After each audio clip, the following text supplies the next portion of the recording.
Okay, so let's try this.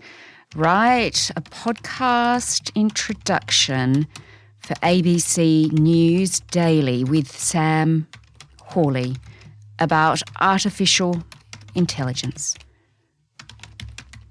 Okay, generate.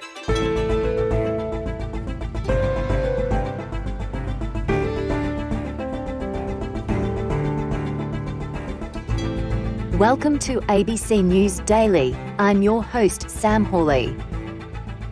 Today's episode will be discussing the latest developments and challenges of artificial intelligence, with a special focus on how it's impacting education. From personalised learning to virtual teachers, we'll explore the potentials and challenges of incorporating AI in schools and universities.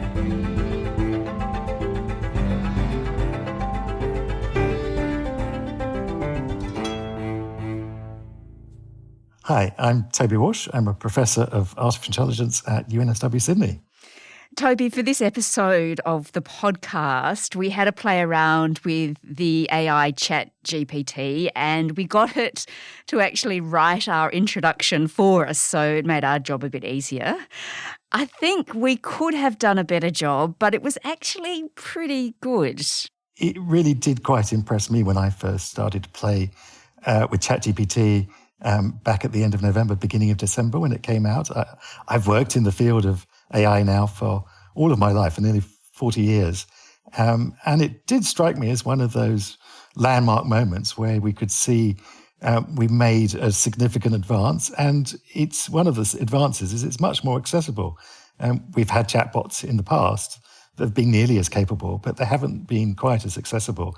Anyone can access it at the moment for free. Yeah, amazing, for free. And you just type in, write my introduction about this topic, and there you go. You have 30 seconds of it. It's pretty incredible, actually. It is. People are going to find it quite a useful tool. Microsoft are one of the backers behind the company OpenAI.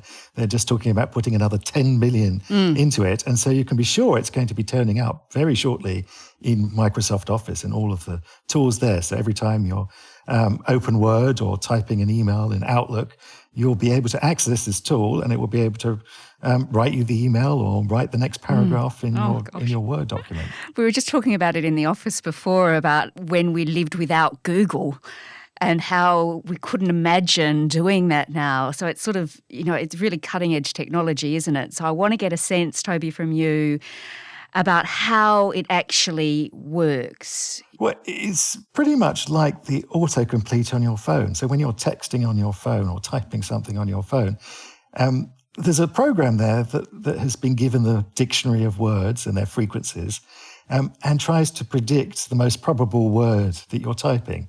And it does quite a good job. Well, they've taken that, but really put it on steroids. They've not taken just a dictionary. They've got pretty much the whole of the internet into the program. And it's learnt not just how to complete the word, but how to complete the sentence, even how to complete the paragraph. But it's worth pointing out that is remarkably effective. But it does come with strong limitations. It doesn't really understand what it's saying. It's just saying what is most probable. And so it's quite easy for it to say things that are false and also to just make stuff up. Just like human beings, I suppose. But it's really conversational, isn't it? It's like you're talking to a real person. It is, and you can even actually change the person you're talking to. So you can say, ask it a question and reply in the style of a 12-year-old or in the style of a Chicago mobster or William Shakespeare or whoever it is you want.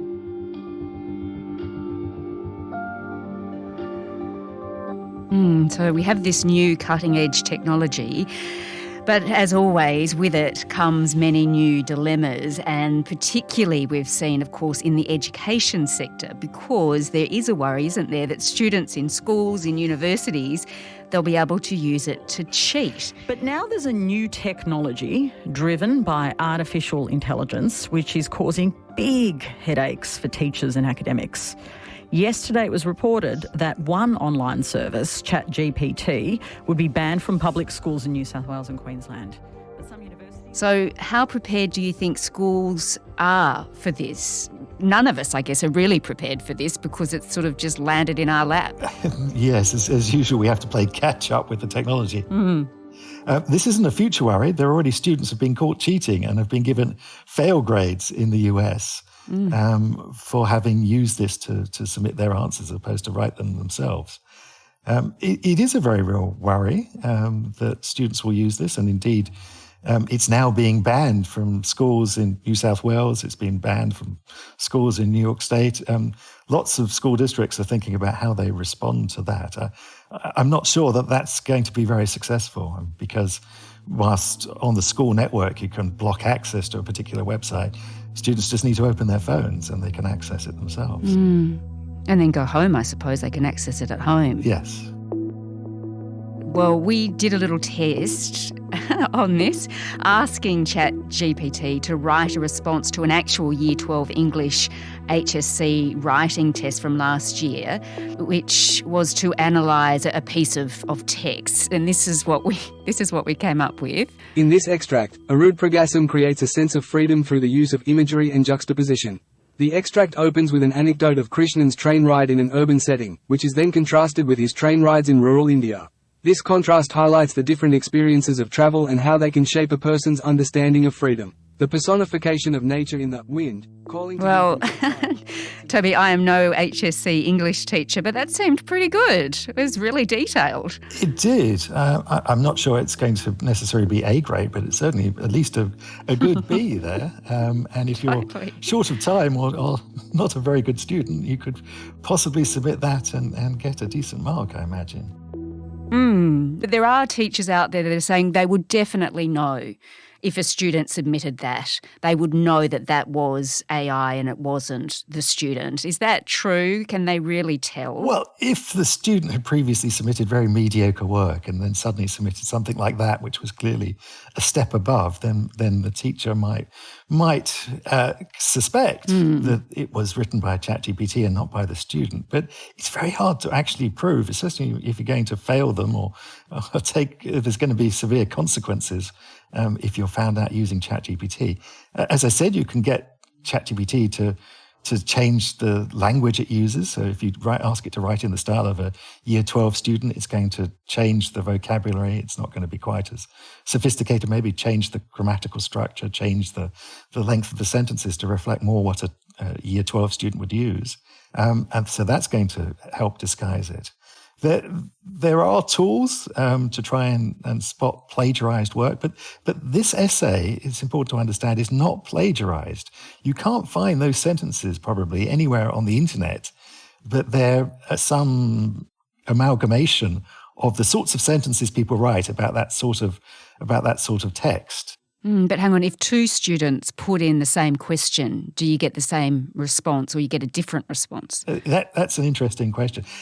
There's a certain amount of randomness in the response. If you can run it again and you'll get a different response.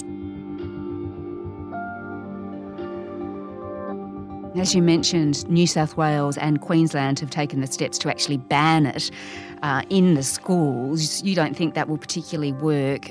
So what are schools and universities meant to do now that this is available? How should they be assessing students if they feel like this is now a barrier to, I guess, truth-telling from their students? Well, in the short term, I think we need to make it clear, as we are doing to our students at the university, where and when these tools are allowed and when they're not allowed. But ultimately, if you want to make sure the student has written the essay themselves, you have to put them in exam conditions, put them in a room, make sure they have no access to any technology and just a pencil and paper. That's the only way you can be sure. Longer term, I think we have to really consider, well, how are we assessing people? We're not asking them to write essays because there's some shortage of essays in the world. We're asking them as a device to help them understand the subject, to help them think critically, and also to learn how to communicate. And so if we can't use essays to do that, we have to think of other, more novel ways of assessing those skills. Oh, so a whole generation is going to get out of essay writing, is what you're saying, even though we all suffered through it. I don't think so. Just like when we introduced calculators, I'm reminded very much of the debate we had when I was a child about whether we should be allowed to use calculators or not in exams. Yes. And we know, of course, that ultimately calculators won that debate. Now, Microsoft, you mentioned, has poured billions now into this. So presumably the technology will get better and better, will it? I mean, what will we end up with? Can our mind actually go there? We will get better and better versions of this. It's already quite impressive. The next version is due out sometime this next quarter. GPT-4, they've been training it for the last 5 or 6 months, and that's going to be an improvement again. It's an order of magnitude bigger than GPT-3, for which Chat GPT is based upon. And so it's going to be quite eye-opening to see what that order of magnitude increase in the size of the chatbot does and how much more capable. The technology is going to make our lives easier, but it sounds like we won't have to do much anymore. Well, hopefully, I don't think anyone ever liked writing business. I never liked writing business letters, and we will never have to write business letters again. I mean, as soon as I showed the tool to my wife, she said, "Oh, I need to write a complaint letter to Fitbit because my Fitbit's just broken." And she used it immediately to write a very convincing complaint letter. Oh, fantastic. I'll keep that in mind. The funny thing there is that lots of people will start writing complaint letters, and companies are going to be inundated with all these complaint letters. Yes. And the only way they can respond is by using Chat GPT to write the responses. To write back again. Okay. So you'll have the computers talking to the computers. And no one yes. No humans in between. Love it, love it. Thanks so much, Toby. Pleasure. Toby Walsh is a professor in artificial intelligence at the University of New South Wales. The group of 8 leading universities in Australia say they've already revised how they'll run assessments this year due to Chat GPT, including the greater use of pen and paper exams. This episode was produced by Flint Duxfield and Chris Dengate, who also did the mix. Our supervising producer this week is Sydney Peed. Over the weekend, catch This Week with Melissa Clark, where she'll be looking at the spike in crime in Alice Springs.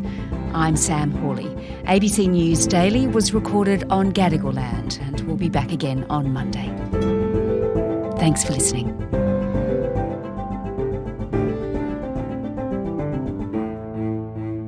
Subscribe to listen to more free podcasts or download the ABC Listen app and stream ad-free.